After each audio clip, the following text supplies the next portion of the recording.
We do a lot of couples counseling and relationship coaching here at Growing Self, and it's not uncommon for people to reach out and make that first appointment after they've had a big fight.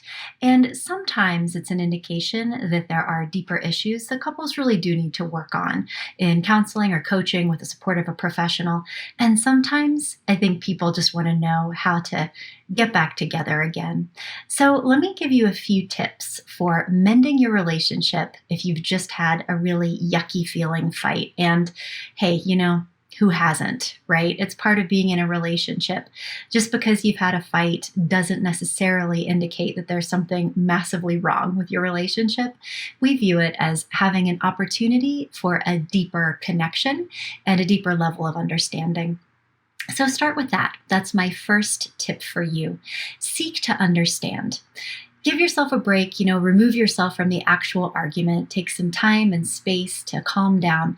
And then when you're ready, re engage with your partner specifically with the intention of understanding. Ask an open ended question like, that got pretty heated, didn't it? I know we both said and did some things that maybe were a little harsh, but I've calmed down, and what I'd really like to do is hear your perspective. And I'm not going to argue or disagree. I'm really just going to sit here and listen to you with the intention of understanding you. So tell me what was going on for you yesterday, and then stop talking and listen to what your partner has to say.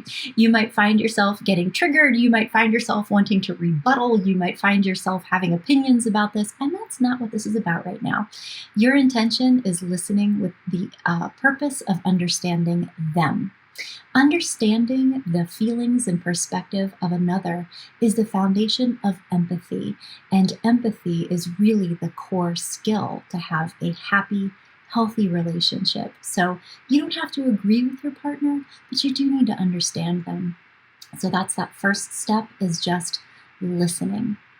Secondly, you might consider reflecting what you've heard them say so that they don't just have the experience of you sitting there quietly listening, but you also show them that you really did understand what they communicated to you just now. So simply reflect. I heard you say that this was how you're feeling, this was how you saw the situation, this is what you're hoping for, so that they have that. It's kind of a gift from you. And when you do that, it takes all the confrontation out of the disagreement. At that point, you're really just having a conversation that probably feels like a very loving and supportive one for your partner. Now, here's the third step, and this is where it gets exciting. When you listen with the intention of understanding, when you're able to reflect your partner's feelings non-defensively, almost certainly they will be very interested all of a sudden in doing the same for you. So you might consider saying, would you mind if I shared my perspective with you? And I hope that we can find a solution here. And then in a very, non-confrontational, non-accusatory way, just simply share your feelings and your perspective with your partner. Use your I statements. This is how I felt about the situation. And see if they're willing to just listen and understand you. And then step 4 is seeing if there are any solutions. So we both know now how we each other feel. What are some ideas that you have for things that might make this a little bit better? And then you can both throw out some ideas. And, the intention here isn't for either of you to get exactly what you want, but rather build a bridge to the center.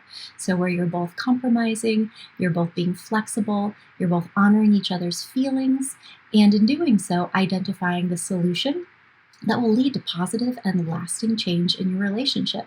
So you don't ever have to fight about that particular thing again. You can move on to other topics.